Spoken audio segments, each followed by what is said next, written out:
भाऊ तुपे यांच्या शेतातला कार्यक्रम आहे. लग्न तिथीमुळं आज पब्लिक थोडीशी कमी आहे.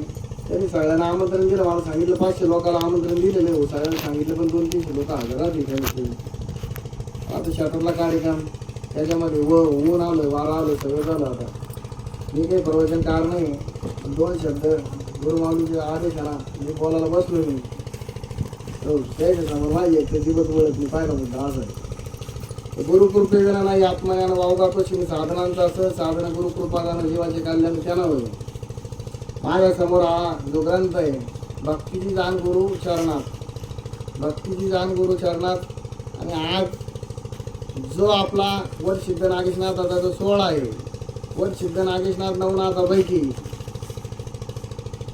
आयुहोत्र नारायण हे मागच्या जन्मातलं नाव. आणि ह्या जन्मात वटसिद्ध नागेशनाथ पद्मिनी नावाच्या सर्पिणीच्या उद्धरी त्यांचा जो जन्म झाला. नवनाथाचं जे कार्य आहे सगळ्यांनी वेगवेगळे जन्म घेऊन अयोनी संभव जन्म घेऊन या पृथ्वी तलावर ज्याला कार्य करायचं आहे असं हे वटसिद्ध नागेश्वराचं जे स्थान आहे ते पोपट गुतुपे यांच्या शेतामध्ये स्थानापन्न झालेलं आहे 4 ते 5 वर्षापूर्वी. आणि वटसिद्ध नागेशनाथाचा जो प्रचार आणि प्रसार नाथापैकी आणि प्रचार आणि प्रसाराचं कार्य वटसिद्ध नागेशनाथाने खूप मोठं केलेलं आहे या क्षेत्रामध्ये.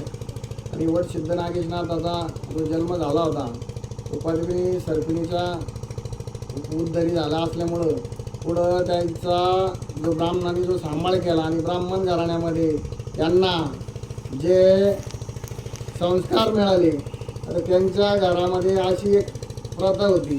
जो कोणी अतिथी आला त्याला निंदा अक्षता लावायचा, त्याचं पूजन करायचं, पादुका पाय धुवायचे आणि त्याच्यानंतर त्यांना जे यथाशक्तीनं दान धर्म काय असं करता येईल असं ती करीत होती. तर त्यामध्ये त्यांनी काय केलं, काशी क्षेत्री राहत असताना त्यांनी असेच मुलाचा जो खेळ चालत होता आणि ते खेळ खेळत असताना त्यांनी काय करायचं, मुलाला पंक्तीला बसवलं, त्याला गंध लावायचा, अक्षता लावायचा, त्याचं पूजन करायचं आणि त्यांना ताट जेवायला द्यायचं. तर फिरत गुरुदास